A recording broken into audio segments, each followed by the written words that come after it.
Good afternoon and good evening or good late evening for those of you who are joining us from overseas.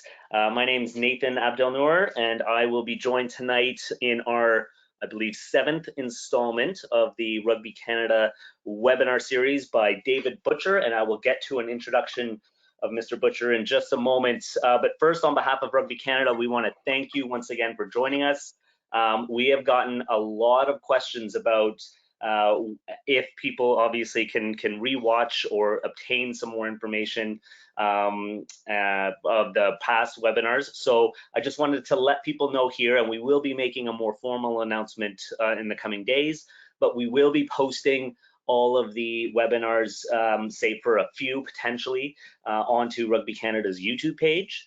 And we will also, for those who are interested and the coaches who are willing to have further conversations with individuals, be able to pass along some contact info. So what we want to do is encourage people to come and participate live, as opposed to everyone just deciding they want to watch it after the fact. But we will be posting up the information a little bit later, and then obviously keep your eyes peeled for what that looks like. Also, we are going to be announcing the next round of webinars shortly. We have 4 more in the month of April. We're going to go Tuesday, Thursdays. Next week, we will have Julianne Zussman on Tuesday, who will be looking at discussing transitioning from being an international 7s and 15s player to an international referee now. And we will then have a panel of the Toronto Arrows people, staff / players / coaches who will join us for a discussion as well on Thursday evening. And then we've got a couple more lined up the week after that. And then starting in May, we're going to go once a week, starting on Thursdays, just as we expand the scope of the webinars. We just want to make sure we touch on a few different pieces over the course of the next little bit. I guess we'll move on to, oh, sorry, just one quick housekeeping thing. For those of you who are new to GoToWebinar, you have a questions box. Please put your questions in. Mr. Butcher will probably have around a 45 minute piece. We might have a couple of moments of questions in between, and then we'll wrap up with questions. I will try and consolidate as much of the themes around the questions as possible, and then we'll go from there. So without further ado, I'd like to introduce David Butcher. David joins us from Queen's University, where he's currently the head coach, but he's been involved in rugby for quite a long time. Spent 8 years at the Scottish Rugby Performance, as a Scottish Rugby Performance coach. Came over to Rugby Ontario for a few years as their high performance manager, and has been involved with the Canada U20s as their forwards and defense coach for a few years up until last year. Canada A coach as well on the men's 15 side between 2016 and 17, and also involved with the Toronto Arrows as one of their skills coaches around the scrum and offensive contact, which is what our theme of tonight is. So David, without further ado, please give us what you got. Cheers, Nathan. So just like Nathan said, a little bit about me. Been coaching a while now. I think I'm in my 16th year of coaching, so I'm still very much learning as I'm going. So started off with a little club called Middlesbrough when I finally retired. I'm lucky enough to get into the Scottish Rugby Union as a performance coach, where I really cut my teeth as a coach. And then I've been lucky enough to be in a variety of different environments, where I think has helped shape me as a coach, from university to high performing international teams to provincial to now university varsity teams. So and as Nathan said, currently the head coach of Queen's University, but lucky enough to work with the up and coming programs, the Toronto Arrows, specializing in the scrum and the offensive contact. So a lot of what we're doing tonight with the offensive contact is stuff I've really concentrated on for a number of years. So, and I'll just put it out there that there's a number of different ways of attacking this subject. And when I started delving into it, we could have been really wide or really narrow. I've chosen to go really narrow and just take one or two facets of this. So if it looks like I'm missing out some pieces, it is because the subject can be so wide. So this evening, four main pieces that I'd like to go over, and obviously I'll stop in between some of the pieces to allow Nathan to ask some questions. But the big pieces that I'd like to cover this evening are principles.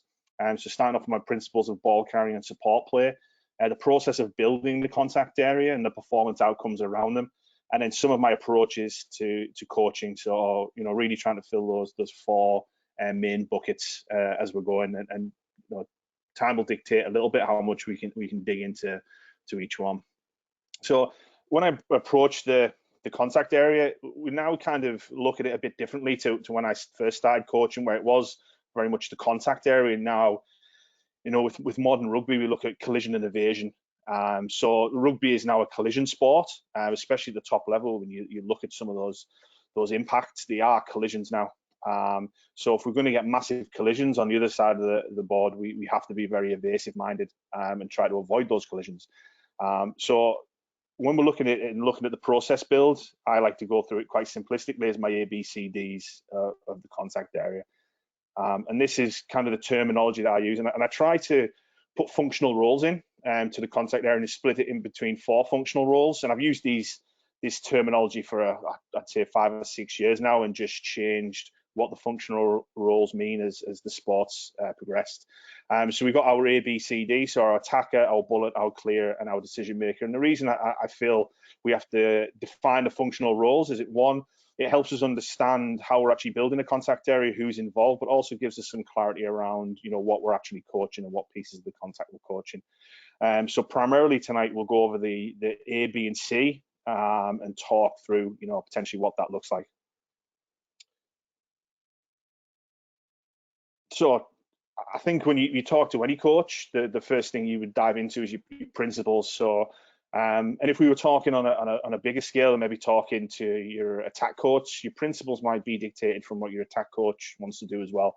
So they should all be dovetailed in. But if we're just taking it at one little piece of the contact area, my principles are fairly simple. So we must have an intent to beat the man. So every time we get the ball, anytime we're coaching, that principle has to come in. So if we're ball carrying, there's a no pass option, which we're going to assume tonight that there is a no pass option before the collision. We have to have that mentality that allows us to beat the man. So what does that actually mean? An evasion, not a collision mentality. So how are we trying to be evasive within that? And then within all of that, we've got to make the tackler tacklers. We can't just be running into bodies now. And I'm not naive that sometimes we have to take collision, but whenever we can, we have to have that beat that man intent. We then have to be able to dominate every physical challenge. So what does that mean when we're coaching? And what are those physical challenges? So mentally and the physical aggression attached to that. And then something we won't touch on too much, but wherever possible, we don't want the ball to go to the deck. So go hand to hand where possible and keep the ball alive. And if it has to go to deck, how do we get it back off the ground as quickly as possible? And the last bit, which is very much attached to the ball carrier, is extra efforts on the ground. Something that at every level of rugby, if we don't get right, has a massive detrimental impact to the speed of the ball that we actually win. And the outcomes from that: get through and around the back of the defence, bend or break the line, set a positive target for support, whether we're on our feet or on the ground, and keep the ball off the floor, and provide a positive ball for the decision maker. So if the decision maker is a scrum half, how are we providing him the best chance to get the ball away quickly if we do have to take it to ground? So before I would ever coach anything, I would really work on these principles and outcomes, because without them, I don't really know what I'm going to coach. It would just be a randomized group of drills or games without any real purpose. And I feel that has to transfer through all your coaching. So this is the bit. I've never done a webinar before, but I've done plenty of presentations and coaching seminars and stuff like that. So I was trying to think the best way to demonstrate the way I would go through a process build in my head without actually being on field and being able to implement it physically. So I just wanted to put together this little process chart of when we're trying to build the content around the ball carrier, what would it actually look like? So the one big thing we have in all our attack structures is a scan identification scenario every single time, and it's like a flow. So if we get the ball, we scan, then we identify, then we create an action out of that. When we've gone into an action, Do we identify what's going on? Then we need to scan again. So it's a bit cyclical. So every time we get the ball, we're asking the ball carriers to look up and make a decision, whether it be 1 meter away from someone or you're 10 meters away from someone. We have to get the players making more decisions. When we've identified that, what is the action based off that? So we're trying to give each player a little decision-making framework, but it also allows us to ask some searching questions of that player. If we then got to beat a no-pass option, we then go into the beat the man mentality, so an evasion, an aggression, and acceleration. So it's really important for me as a coach, I think, to pick out key words that evoke certain behaviors. So if you're talking about evasion, aggression, acceleration, they're all very, very aggressive words, and they start to evoke some behaviors within the player. So if we're going to say beat the man mentality, what does that actually look like? So every time we've got an opportunity to engage a line, we have to be evasive. We have to make the tackler come to us and tackle. We can never give a tackler an easy out of just running straight at them and then putting a shoulder into us. So what does that look like? Well, the early and late footwork. So are we, when we coaching, putting them in different scenarios to allow them to make decisions on what their footwork looks like? And is that situational? Is that position specific? Running lines is a form of evasion as well. So what do our running lines look like? It can be different from a pod running off 9 and taking a 45 degree to a space, or different from a winger hitting a ball off a 13, but it's still a type of evasion. So when we're looking to engage the line, are we looking at running lines? And then looking to develop our physical tools, depending on the tools God gave you. Is it a handoff? Are we able to use really fast feet? Are we able to spin out of tackles, etc., etc.? So we're trying to put as many tools in the toolbox of these ball carriers as possible, so we're not just up and down runners. We're then looking at acceleration and aggression. So this, for me, whenever I've coached, done guest sessions for younger players, is probably the worst bit. That when we hit a collision, we tend to stop at the collision and then try to do something instead of seeing that as a re-acceleration point. So once we've gone into the collision, we need to re-accelerate through the collision. And what does that actually look like in terms of footwork, etc., etc.? So I've put this out here. We won't really touch on this too much because we're talking more of a scenario where we can't get the ball away. But a minimum standard for me of beating the man is to get a shoulder and the ball through the contact. So if my shoulder gets in behind the tackler and I can take the ball through with me, then I've got the opportunity to play with it. Not only is that a physical cue for me, but it's also a visual cue for the support players as well. So giving the players frameworks of what that will look like, both physically and visually, will allow them to make better decisions. And then when we go through this, we're talking about, well, how do we actually get to an offload? But as I said, we won't talk about that much tonight.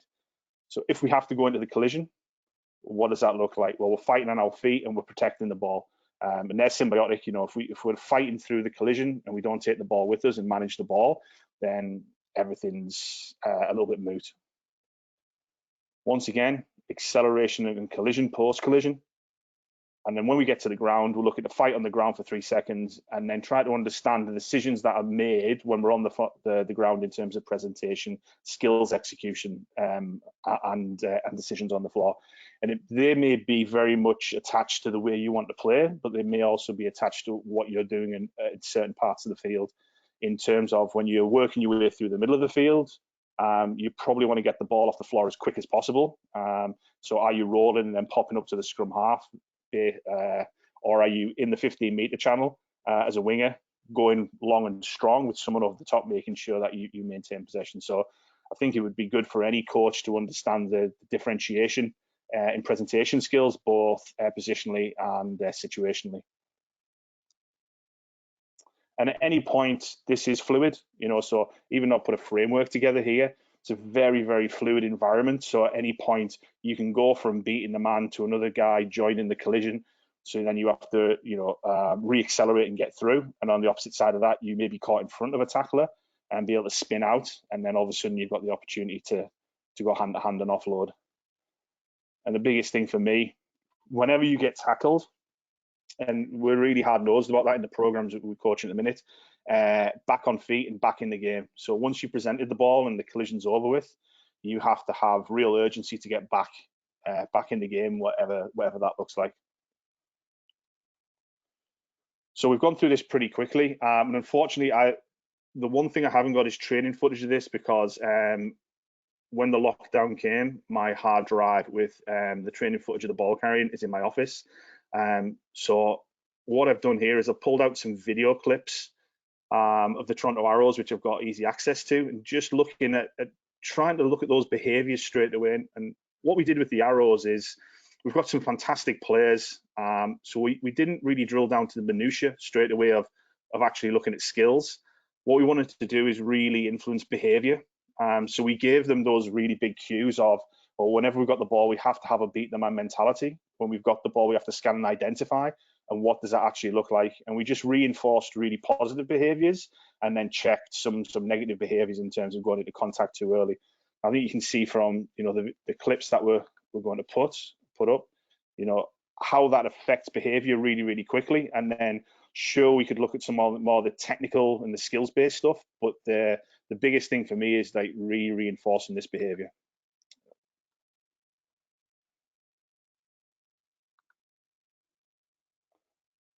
So we look here, we've got a negative contact there. The defense is set. Richie does a great job of just driving through, giving us a really positive contact there. Rumble sees a bit of space to identify. He's just used that little bit of footwork to get outside. Rumble once again. And you can see those behaviors consistently in the players. Manny, just that little bit of footwork, and they're never just accepting contact. They're always making the tackler tackle them. Every time they're doing it, they're having to draw more defenders in. They're getting behind the line. It's an easy clear out for us. And this is realistically where we want to get to every time. Just through, little offload, and then we're breaking the line. So you can see with the Arrows, we were only probably 4 or 5 games in. We hadn't done a lot of contact work, we'll be honest, but all we've done is really put those big principles in of every time we get the ball, we're having to look to beat the man every single time. And what does that look like? And we just started slowly defining that with players.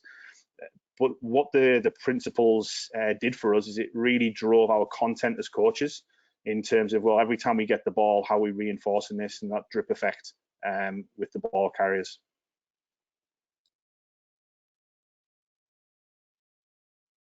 So ball carriers. So we're always looking at aggression, acceleration, and evasion. We're always looking to identify space. The acceleration, evasion, intent to beat the man, I think, is a core principle of everything that we do with our ball carriers. And then we're talking about managing the ball through the collision. What does it actually look like?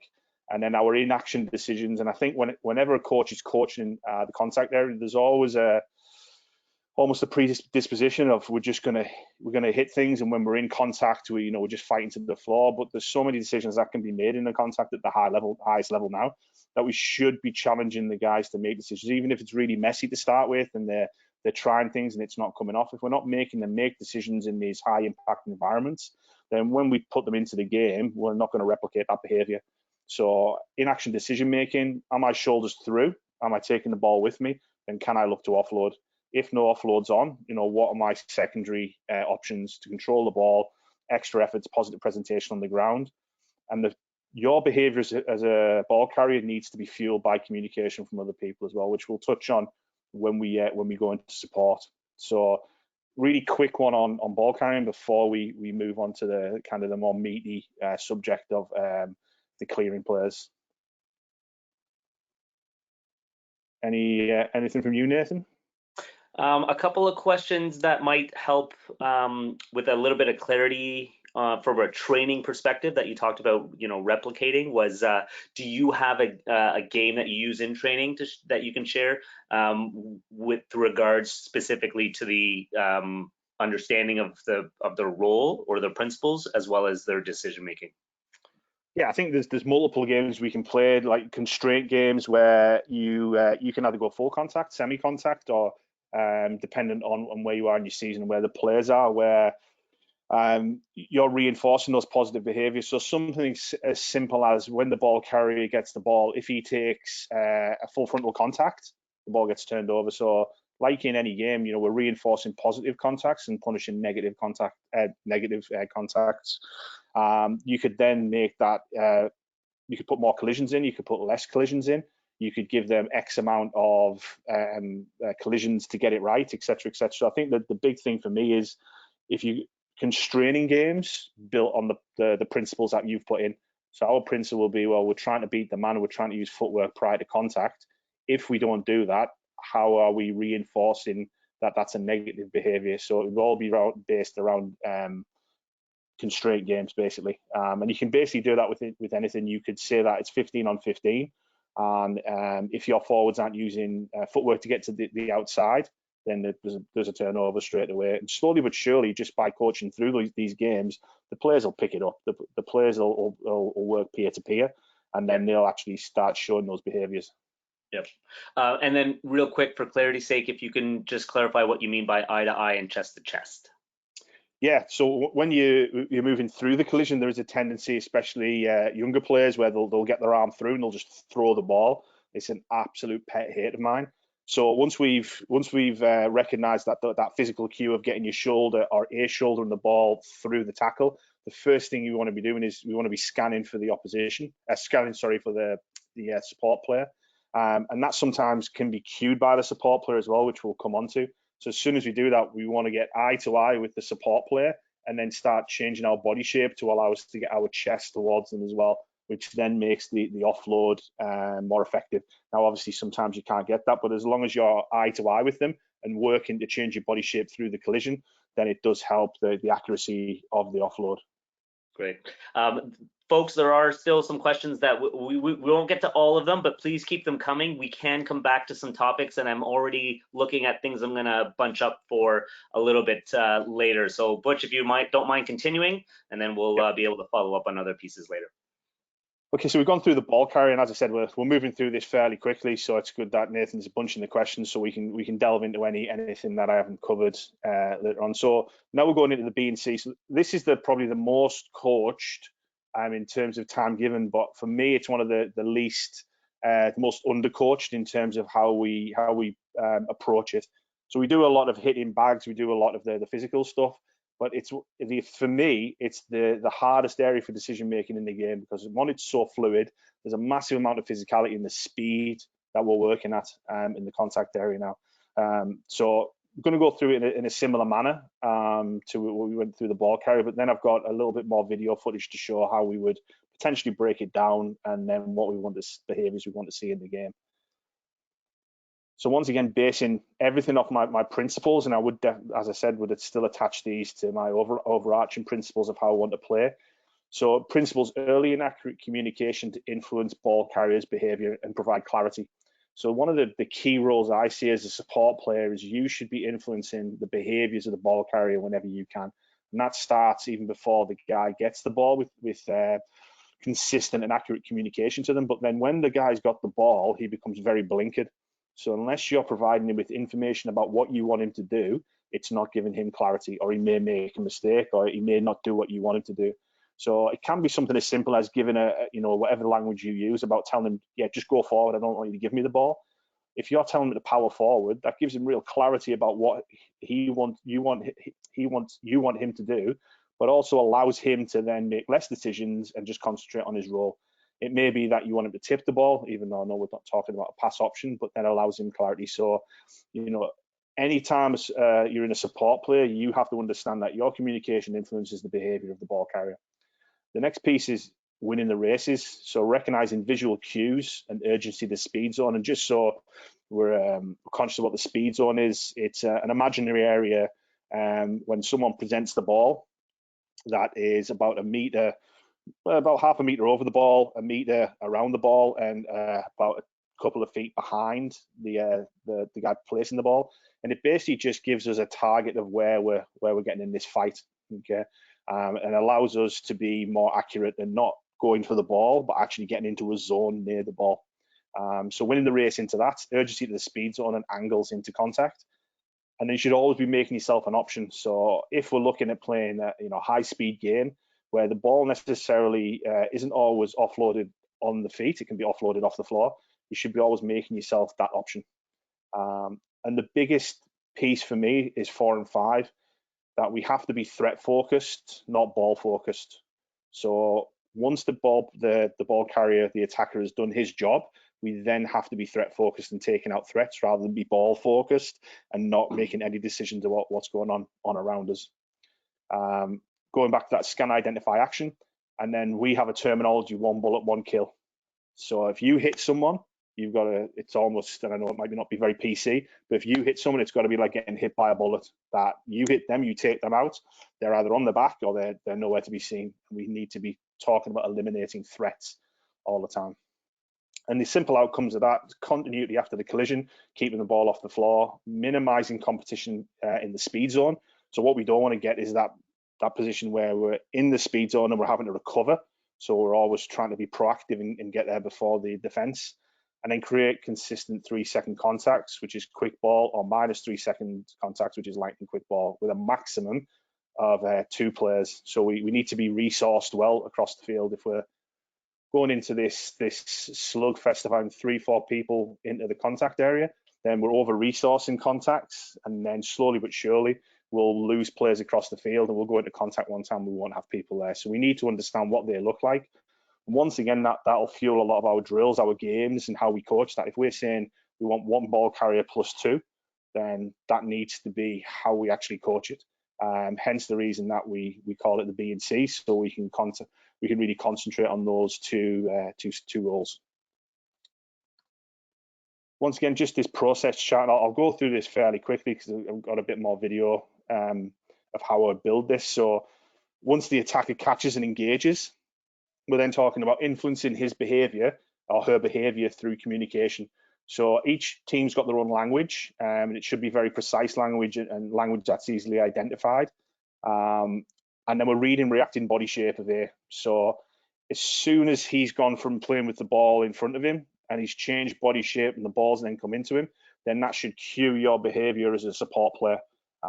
So if you can get players to actually recognize visual cues, it will actually make them move quicker. So as soon as he's gone like that and he's going to engage, there's limited options about what can happen next. And that's when we have to start scan, identify, action. So a lot of the things we talk about is, can you see the same thing as the ball carrier? So as a support player, can you see the same things unfolding at the same time as him? So if they're taking it on and they're trying to beat a man to the outside, well, what does your action look like based off what they're seeing? And can you see the same thing at the same time? Very, very hard to do. And it's just about reinforcement of coaching that. There's no kind of real drills that you can do because a drill constrains it too much, but then you can talk about games, you can give in-action feedback, you can ask questions, and then you can actually start to give the different players visual cues about what they're seeing to start making decisions, i.e. if I've got to the outside, he steps in and turns his hips to me, well, what should that support player see? Well, the support player is seeing the same thing as me, so then they should be actioning that accordingly. Visual cue recognition. So we talked about this: shoulders through and ball through. Then I'm looking to get the offload off that ball carrier. So once again, specific communication to him. So that communication should allow him to turn his head. And it's simple what we do in everyday life. If I shout someone's name, well, what do? They turn and look at me. So we're doing the same thing on the pitch that we do in everyday life. We're giving them a verbal cue. They're then turning their head to see me, and then I'm running a specific line to try and get the ball off them. Outcome of that: comms influences behavior. Get between the ball and the next defender. So we're running what we call a gamble line, because it's 50-50 whether you get it. And then we're really looking to put acceleration onto that ball. So if I get the ball off him, I'm looking to really break that line and no one's stopping me. And then simply, we're looking for a line break.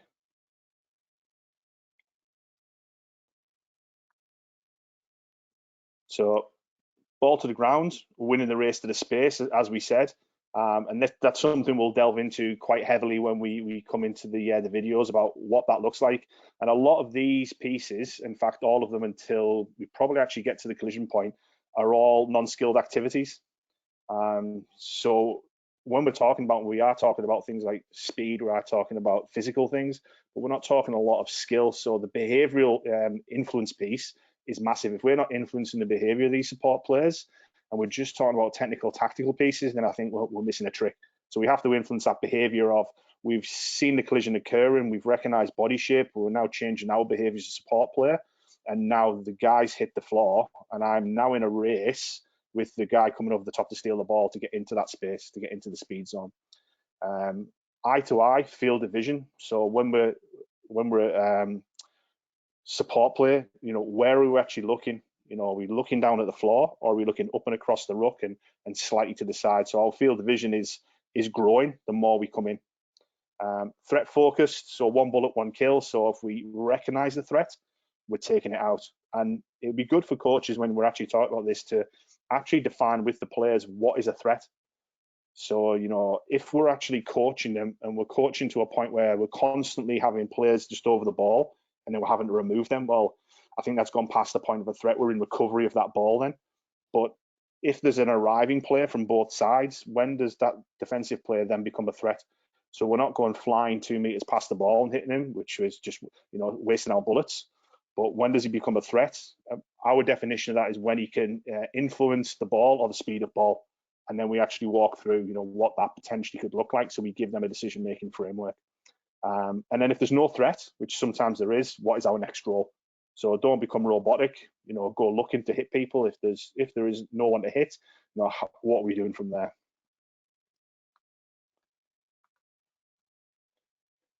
If we've got no option to get through the tackle, then we need to fight on our feet. And the one thing that especially younger players you see is they actually want a collision on the floor to occur, so it gives them something to hit. But if we're there early, we can still influence the go forward of the ball. So if we get there early, are we backing up the fight to aid the drive? Comms to influence behavior. So see the picture and communicate. So if I'm coming in as a clearing player, how am I communicating that to people? Am I actually calling someone out to hit? Am I calling my role? Sometimes we don't have time because it's so fluid and quick, but communication and behavior. And then when we're on the floor, same thing. So anytime we're on the floor, we're always looking to run the space into the speed zone. We're always being threat focused, and we're always looking one man, one kill. Okay.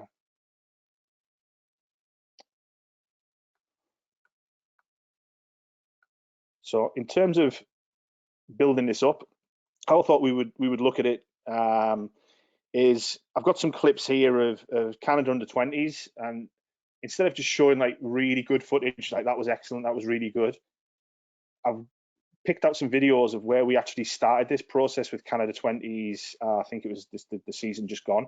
And you can see some behaviors in what they're doing very, very negative in terms of the reverse of what we were saying, that poor urgency in the speed zone, and they're very ball focused. So when we actually talk to these players, a lot of them have gone through these drills and the way of coaching that they're not being asked to make decisions in these highly fluctuating environments. So when they come in, it put a lot of stress on them, and it was really hard for them. A couple of them had like meltdowns about it, about not being able to make the right decisions. And then all we did was reinforce behavior. We did no actual technical work with them.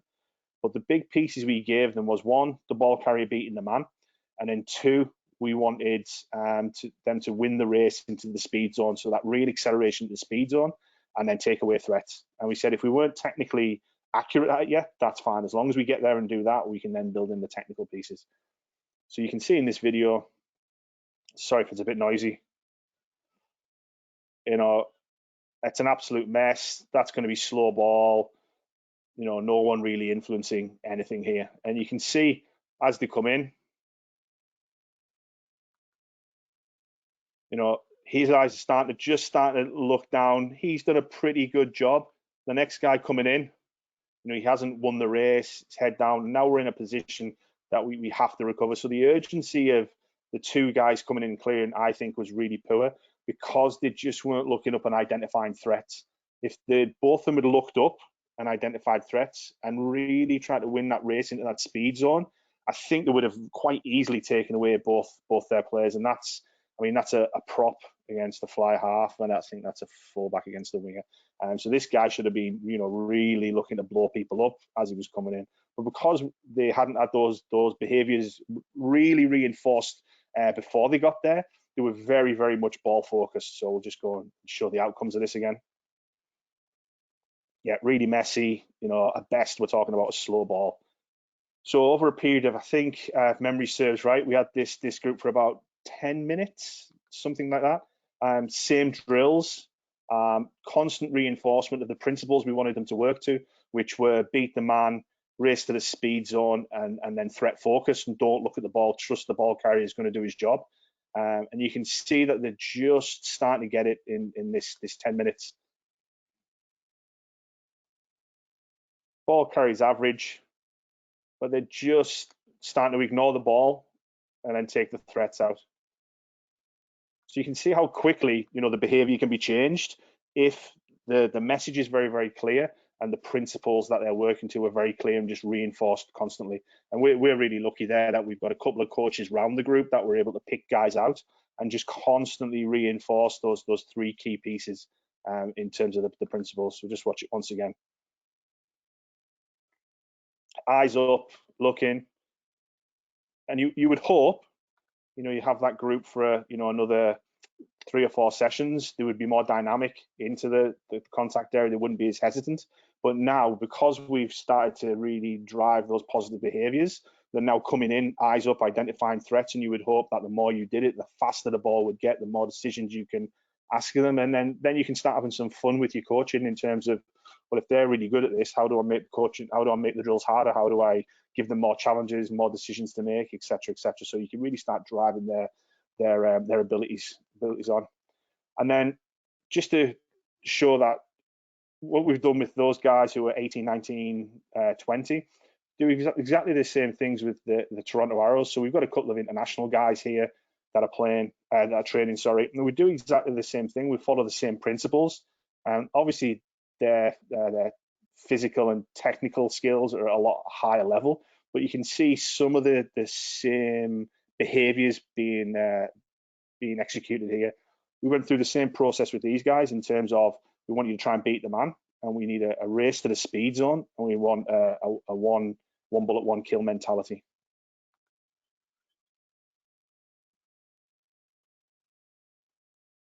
See a bit of footwork before the collision, and then just taking them out. You could say that technically we weren't great there clearing.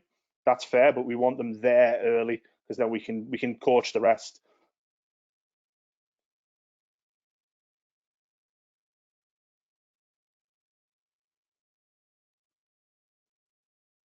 Once again, constant reinforcement, taking the man out.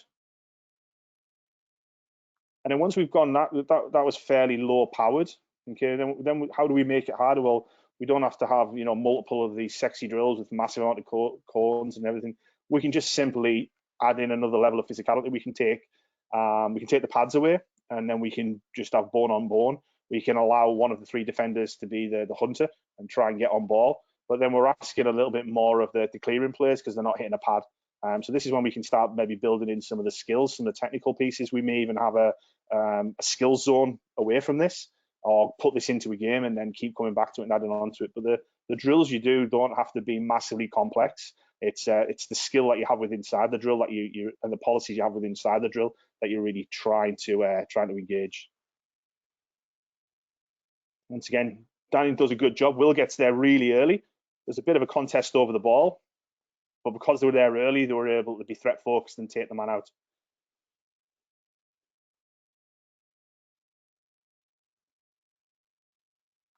So really simple stuff. You could say there, Dylan on the floor, you need to work a bit harder, but these drills then give you some information that, okay, we need to do a little bit of a skill drill on the floor. But the big things, and the bit why I pulled this out that I liked, is you can see those behaviors being really reinforced, because all we've done is, with the principles that we want to approach with the ball carrying, we'd really reinforced them. I think this was the 3rd time we've done any ball carrying and clearing work. Without any real technical or skills work, we just trying to reinforce those behaviors and those principles. So what does it look like when we start going into a game?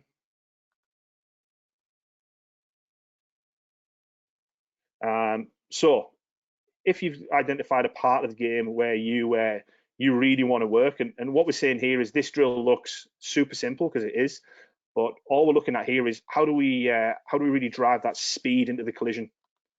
So I'll just go back.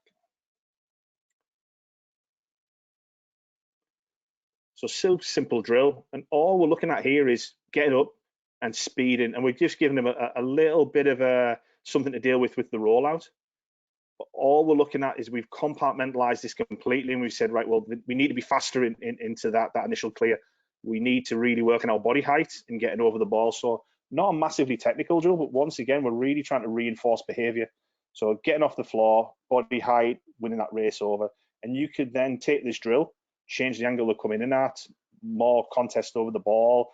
You know, you could get them coming in from behind and working around, but the main pieces have to stay the same in terms of we're trying to win that race over the ball, and we're trying to have a threat focus and take the man out. Okay, so what part are we really working on there? Then going on from that drill, really simplistic again. You know, are we winning that race over the ball? Taking it out, win the race over the ball. So really, really simple drills. And what I'm trying to get across here is the drills don't have to be complex to reinforce the behaviors that you're looking for. You know, getting across, you know, not massively technical because we're not going to take arms and legs away, but all we're asking for is a little bit of beat the man and then that win the race to the space over the top of the ball. What should that look like in a game, a training game? So if you look at the behaviors of the ball carriers here, I really would ask you to look at the behaviors of the ball carrier consistently and look at the speed over the top of the ball. Every time the ball carrier gets the ball, he is looking to beat the man every single time. Even some of the big pawpaws who haven't got great footwork are constantly looking to beat the man. Once again, a little bit of footwork gets caught, but really tries to beat the man. Getting into space, bit of footwork goes in between two men, gets through the first collision. Could have been a little bit more aggressive over the ball, and then we're in to do a little bit of evasion on lines of running. Gets to the outside, constantly getting over the gain line, and then we're looking to play a little bit on the outside there. Same thing with this, and this is the last little clip. We watch the behaviors of the ball carriers every single time. Bad pass gets caught, so how are we going to get ourselves out of this? You know, we want to be really confrontational here. Once again, doesn't get to the outside, negative collision. So now if you watch this guy here, some physical tools, little bump off, right, he's through. He did look for the offload there, and now we're in. A little bit of footwork, get to the outside. So we're really challenging the defense to tackle us now. Every single time we're challenging the defense to tackle us. And you can see how much stress that's putting on the defense rather than just running to bodies all the time. And then how this should look in a game. You know, this is one of the last games we played with the Arrows against Seattle. Once again, you could say that the technical parts of it need a lot of work, but if we look at the behaviors we've just talked about in terms of winning the beat the man mentality and winning that space and winning that race into the speed zone, I think you can see that executed here. We've picked a few little good ones. So Lucas gets there nice and early, okay, takes the man off the ball. There's no competition for the ball. Now we're talking in a heavily populated area, a little bit of Bosch by Manny. No competition over the ball because we're so quick at getting to the ball. Richie latches on early, doesn't wait for the collision to occur. So we're there consistently faster than the defense can get to the ball. Cole identifies really well and then takes the man out. So you can see that just that really simple build of the attacker, about how he's constantly trying to use a little bit of footwork, all the physical tools to beat the man or the lines. And then we're just talking about non-technical behaviors in terms of we just got to win that race into the speed zone, and then we've got to take out threats, how much that can influence the performance on the field. And then we'll just finish off. So identifying, you know, what these roles look like. So the bullets, to identify the picture and communicate, affect the ball carrier's behavior. Your first role, always your first role. Speed to the space, so win the race to the speed zone. Identify the threat, so looking at fields of vision and talking to players through how they're identifying threats, and the tackler and arriving players. Take the first threat away and dominate the space over the ball. And if there's no threat, you become a decision maker. And the second guy into contact, listen for comms from the decision maker. So you're constantly listening for information coming into you to make decisions. Identify an action. As someone cleared that guy out, there's no competition. Do I then become the decision maker, or do I need to take someone out? Or do I need to support the clearing player? No threats, you become the decision maker. And then, excuse me, third man in, it is normally the scrum half. Oh, Dave, there's a few questions that have come in. I know you still have your last piece around your decision maker to go through, so why don't we get through that, because I think it might answer a couple of the questions, unless that was it. No, that's it. Goodness, you're all right there, buds. Yeah. Okay, good. Listen, I'll let you catch your breath, and I'll talk for just a couple of minutes. Actually, sorry. No, go. Okay, so actually, just because we just spoke about the role of the D, or your decision maker, would you use that player as a release valve option, playing out the back or attacking the ruck? How would you give them freedom to make those decisions?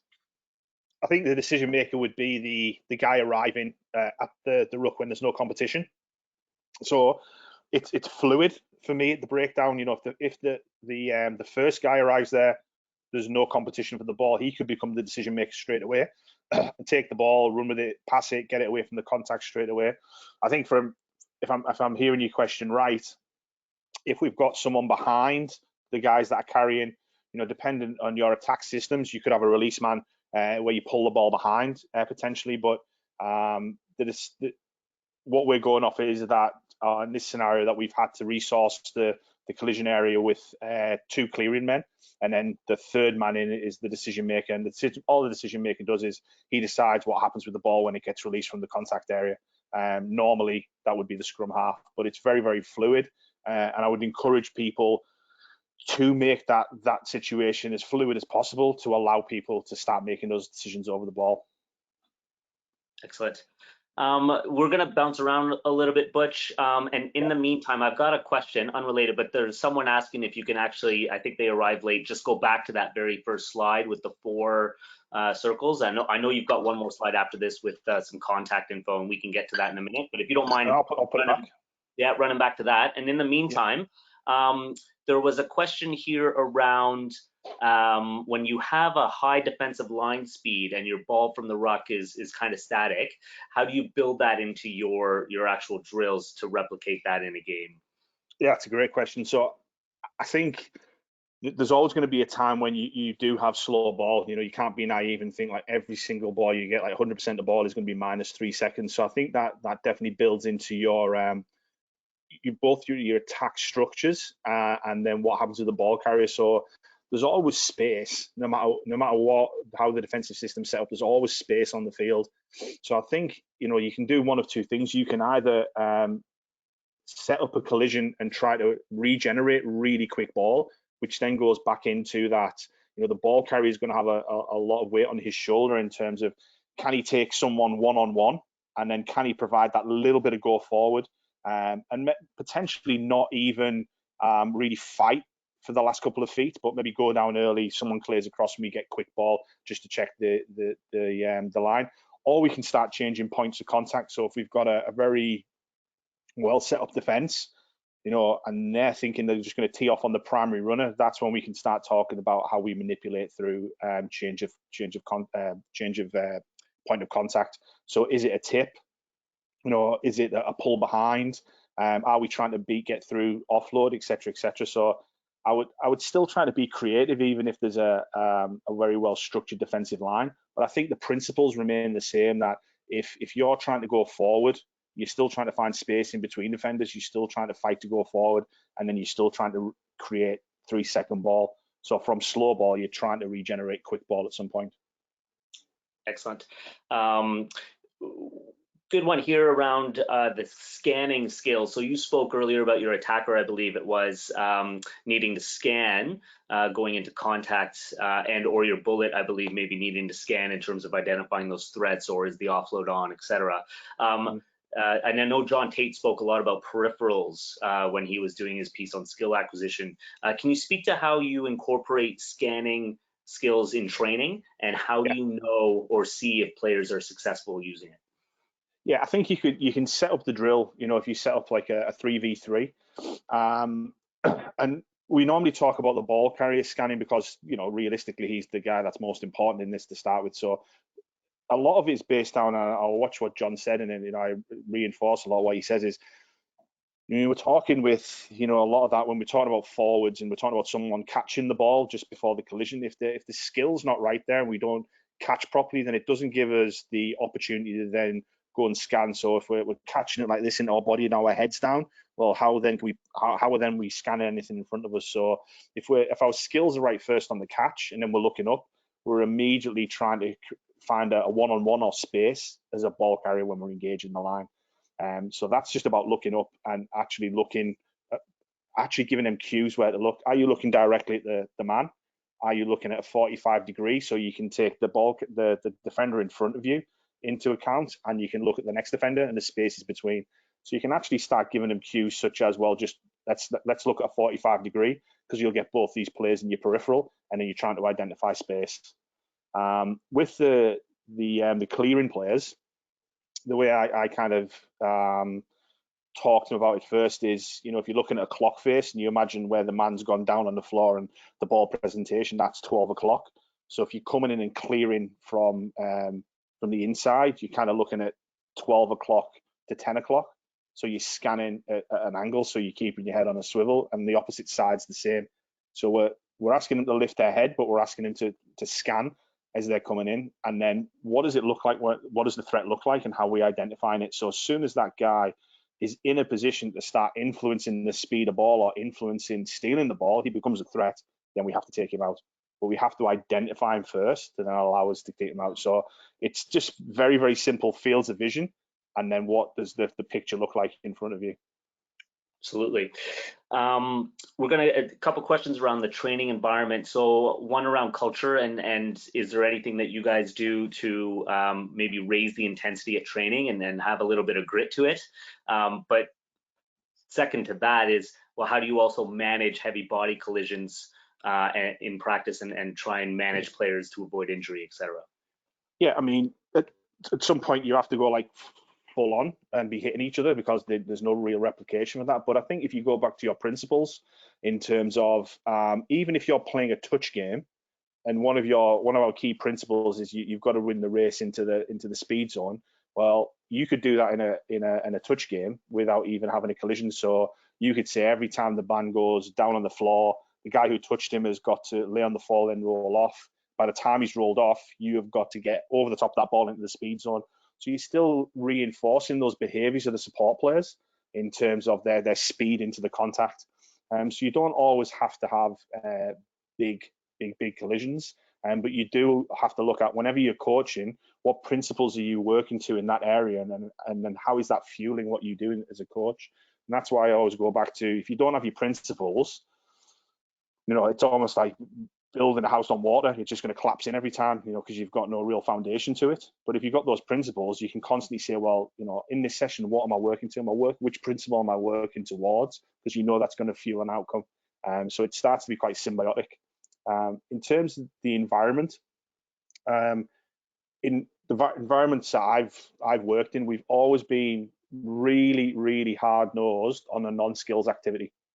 So, all you need is a pair of legs and lungs that work. So things like getting off the floor, things like backing your pass up, things like accelerating into the speed zone, things like chasing the ball. As soon as you can start influencing those non-skilled activities, you would be massively surprised how quick and how intense what you do starts to go, because there's only, like you said, there's only so much collision work you can do. But if you can be really, really good in those non-skilled areas, it speeds up almost everything you do.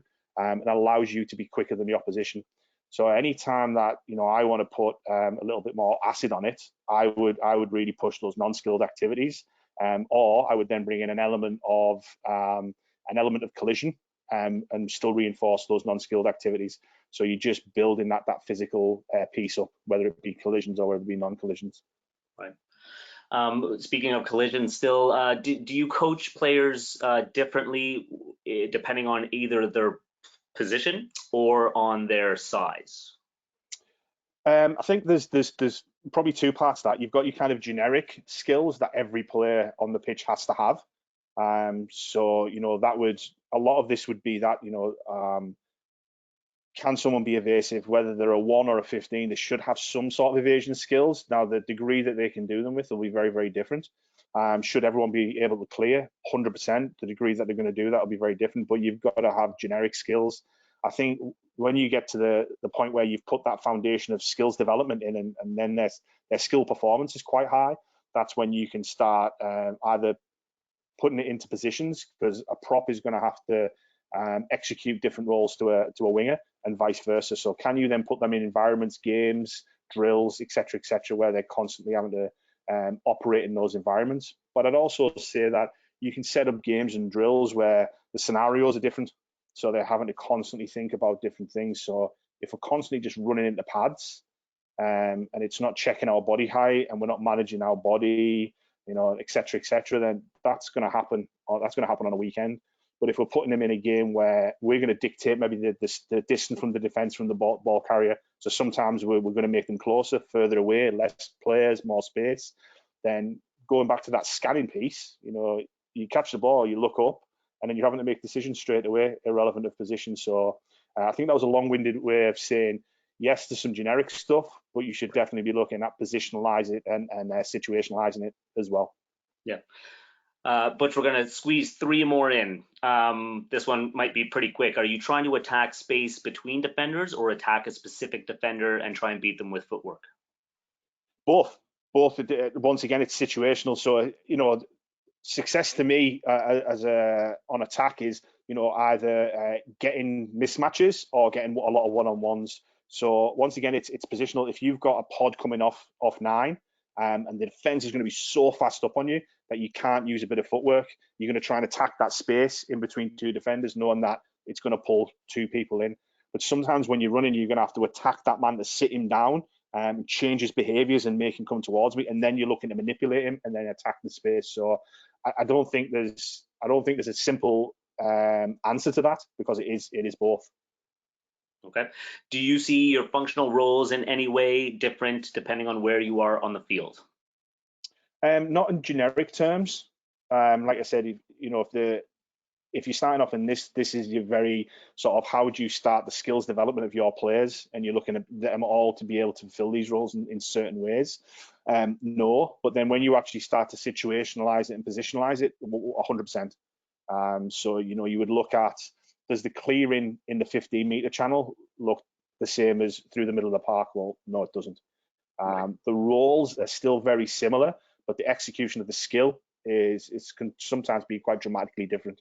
So that's a good way of keeping training fresh, because then you could take your wide players out, do a contact session that looks nothing like what you're doing with the big pawpaws in the middle of the field, and that's a way of challenging them a little bit. Oh, excellent. As a referee, Butch, I love this question.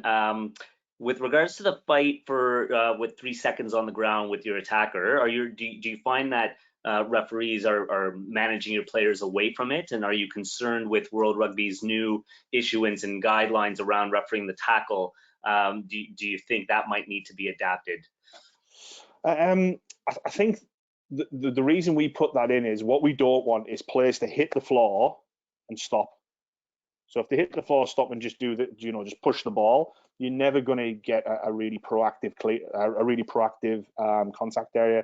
So all we're asking from our players, and I get that we don't want to overwork on the floor, because then we're not allowing a fair contest over the top of the ruck. So it's a fine line that we have to go, is when we've hit the floor, well, what's the next movement? Is it a little roll and present? Is it we're just scrubbing along the floor and going? Or is it simply we're landing on the ball and then we're turning and working the ball back as hard as we can, and then we're leaving our hand on the ball for a second? So I do think it's a fine line. I do think, understanding how the laws are going to be interpreted is a massive part of staying on top of your coaching. But what I don't want to do is have a player that just hits the floor and dies. You've got to keep working, because there's always going to be competition over the top. Awesome. Great, thanks, Butch. Butch, one last question, and it comes from good friends of yours. They're wondering who your barber is and whether or not they wanted to blind us all when they decided to cut your hair. It's a fresh cut today, Nathan. The fresh, you saw me earlier on, wasn't pretty. So we won't talk about your hairdo, because I know people can't. Yeah, well, no one needs to see that, mate.